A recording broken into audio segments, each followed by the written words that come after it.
मैंने सोचा जिस जुर्म की वजह से तुम शर्मिंदा हो, एहसास सब खत्म हो जाना चाहिए।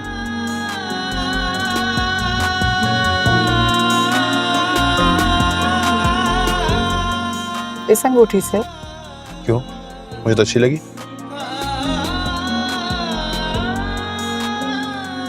शुक्रिया। यही बात मुस्कुरा के भी की जा सकती थी। तुम यही बात मुस्कुरा के पप्पू को बताओगे कि तुमने मुझे अंगूठी फिर से पहना दी है? तभी घर जाते ही।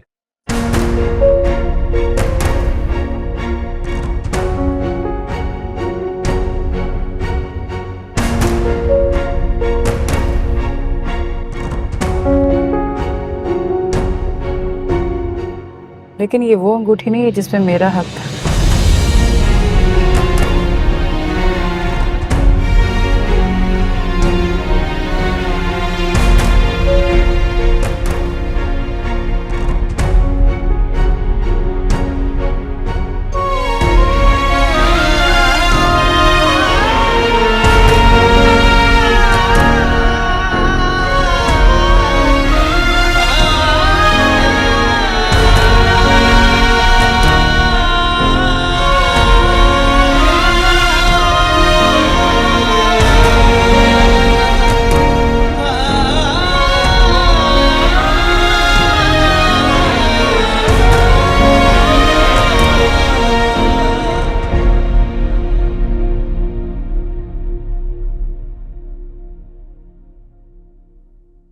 अरे सजीला, मैंने तुमसे कहा भी था कि वहां रुक जाना। पप्पू को आपके अकेले होने की फिक्र हो रही थी। फिक्र भी तो अपनों को ही होती है। अच्छा ये बताओ, शानी क्यों नहीं आया? जल्दी थी उन्हें, चले गए। खैर, ये पहनाइए।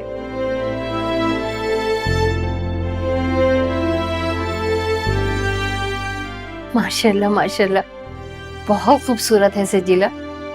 मैंने कहा था ना, सब कुछ ठीक हो जाएगा। आर्टिफिशियल अम्मी। तो क्या हुआ, मोहब्बत तो सच्ची है ना। अच्छा ये बताओ, कुलसूम खुश थी अंगूठी पहनाने? उनको तो खबर ही नहीं है, भाई पहना के गया है।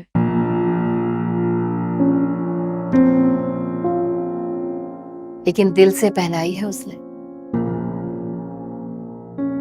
अब शक मत करना, माँ को भी बता ही देगा। आप बड़ी मुतमईन है, सब खैरियत तो है? हाँ, वाकई में अब बहुत मुतमईन। शांजे की तरफ से जो डर था वो अब नहीं रहा।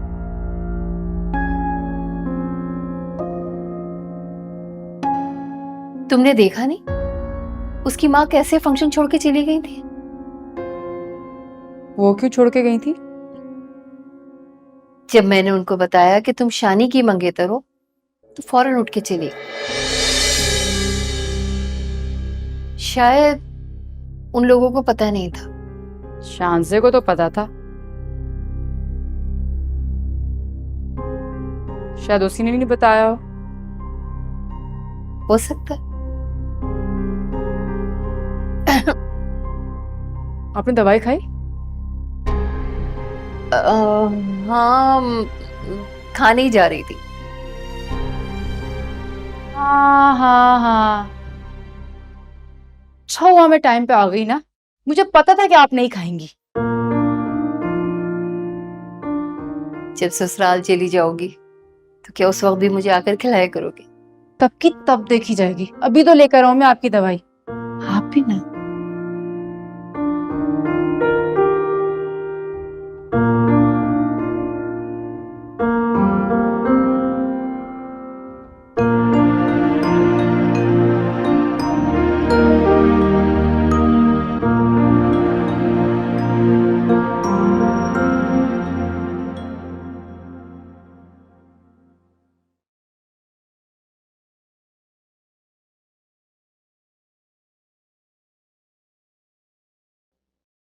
कहाँ रह गए थे आप? वो दोस्त आए हुए थे, उनके साथ था। आजकल कुछ ज्यादा ही वक्त नहीं गुजारने लग गए आप दोस्तों में। भाई ये बात तो उनको सोचनी चाहिए ना, मुंह उठा के आ जाते हैं। ये भी नहीं सोचते कि अब घर में कोई ऐसी है जो हर वक्त चाहती है कि मैं उसकी नजर के सामने रहूं। अच्छा सुने, अम्मी के घर ले जाएंगे आज मुझे? क्या हो गया यार, कितना अरसा तुम अम्मी के घर रही हो, अभी दिल नहीं भरा तुम्हारा? कैसी बात है, घर है, मेरी अम्मी का घर है, दिल कैसे भरेगा? अच्छा चलते हैं, बल्कि मैं सोचा था कि तुम्हारी उस फ्रेंड की तरफ भी चलते हैं जिसने गाड़ी गिफ्ट की थी। उसकी तरफ क्यों? भाई मुझे तो ये पता था कि शानी ने गाड़ी भेजी है, अगर तुम मुझे ना बताती मैं तो इसी गलतफहमी में रहता। शानी की इतनी हैसियत नहीं है खाबर। अब बस बताने की जरूरत नहीं है, मैंने तो इसलिए मना कर दिया था कि मत दो। आप लोग ने डिमांड की थी इसलिए शानजे ने मना किया था कि इसीलिए कह रहा हूं कि उसकी तरफ चलते हैं और शानजे का शुक्रिया अदा करते हैं। वो बहुत बड़े लोग हैं खाबर। तो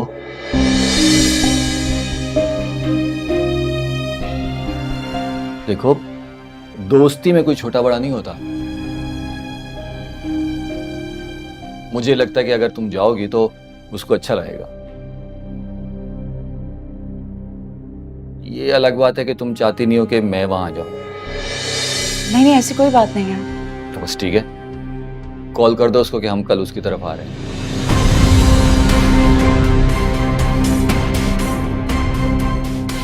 अब क्या सोच रही हो? मम्मी की तरफ नहीं जाना?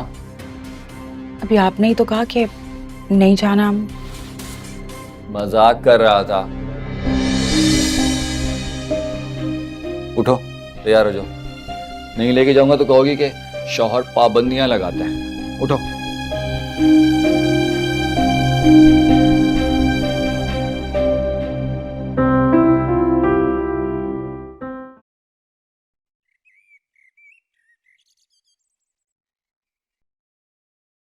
तुम्हारी इस खामोशी का क्या मतलब समझूं मैं? शानजे को फैसला करने दो कामरान।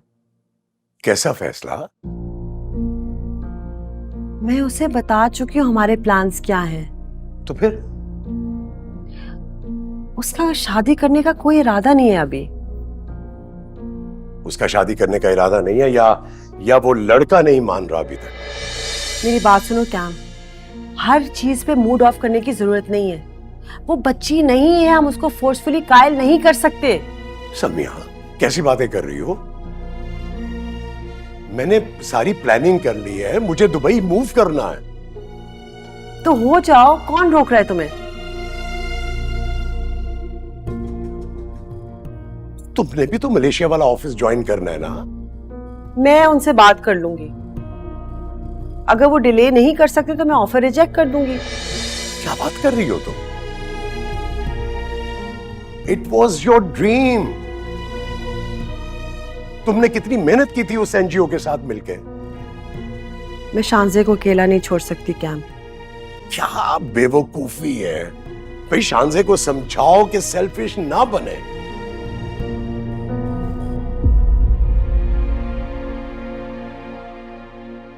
आप दोनों में से किसी को भी मेरे लिए सेक्रीफाइस करने की जरूरत नहीं है। I am not a kid dad, मैं मैनेज कर लूंगी।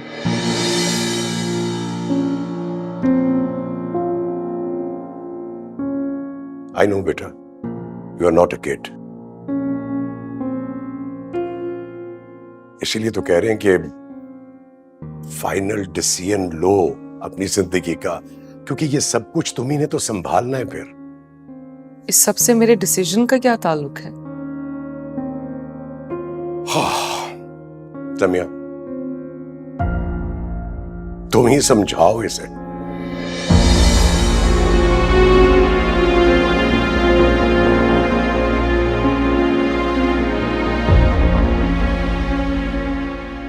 देखो शान से,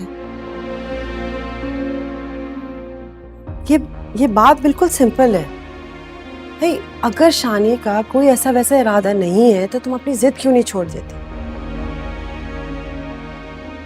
तुम्हें पता है तुम्हारे डैड इतने सीरियस हैं जमाल अंकल के बेटे से तुम्हारी शादी करने के लिए। सिर्फ और सिर्फ तुम्हारी जिद की वजह से चुप है। आप उन्हें साफ साफ कह दें कि शानी के सिवा मेरी जिंदगी में कोई नहीं आएगा। शानजे प्लीज,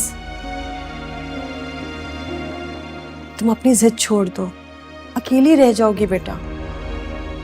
शानी को इग्नोर करके अगर मैं किसी को एक्सेप्ट करूंगी तो भी मैं अकेली ही रहूंगी।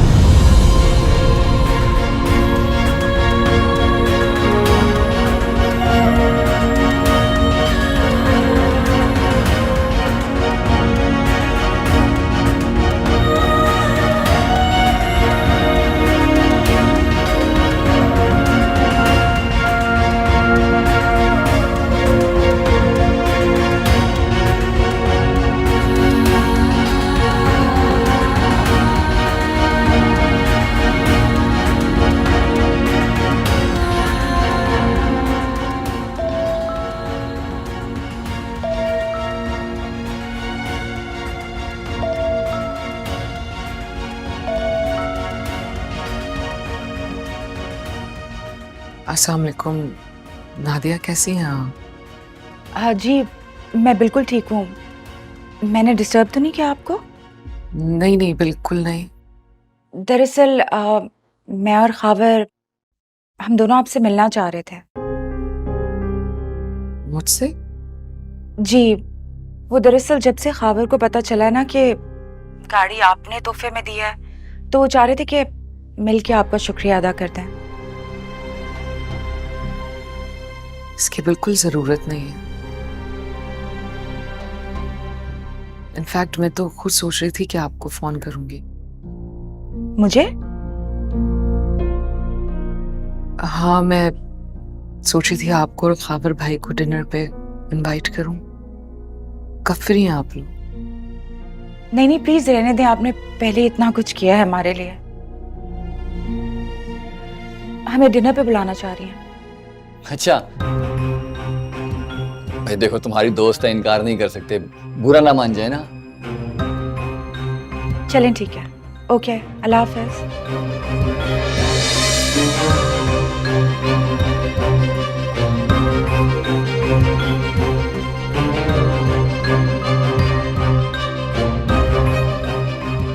कह रही थी कि मैसेज कर देंगी कहाँ मिलना है। बेहतरीन, मजा आएगा। तुम अजीब बेवकूफ लड़की हो। देखो, ऐसी दोस्तों से ना बिल्कुल बना के रखते हैं, किसी बात से इनको इनकार नहीं करना चाहिए। वक्त आने पे ना ये बहुत काम आते हैं पैसे वाले लोग, ख्याल रखा करो। जी।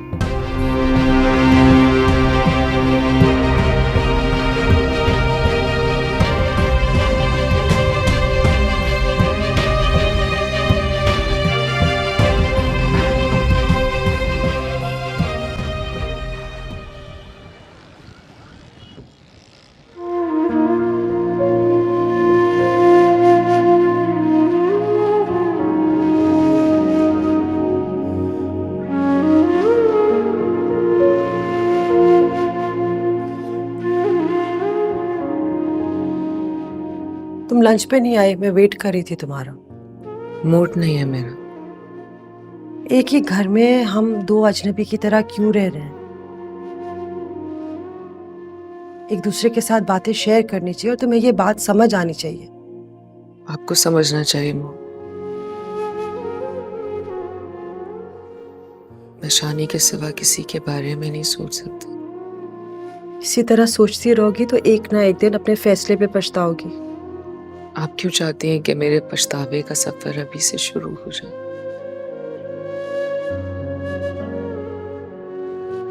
मैं तो तुम्हें बचाने की कोशिश कर रही हूँ तुम्हारे पछतावे से। शानी सिर्फ उसको अपनाएगा जिससे वो मोहब्बत करता है। जब तक वो ऐसा नहीं कर लेता तब तक मुझे मेरी मोहब्बत को आजमा लेने दे।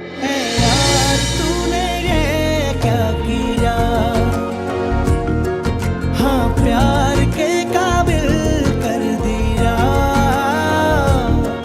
है यार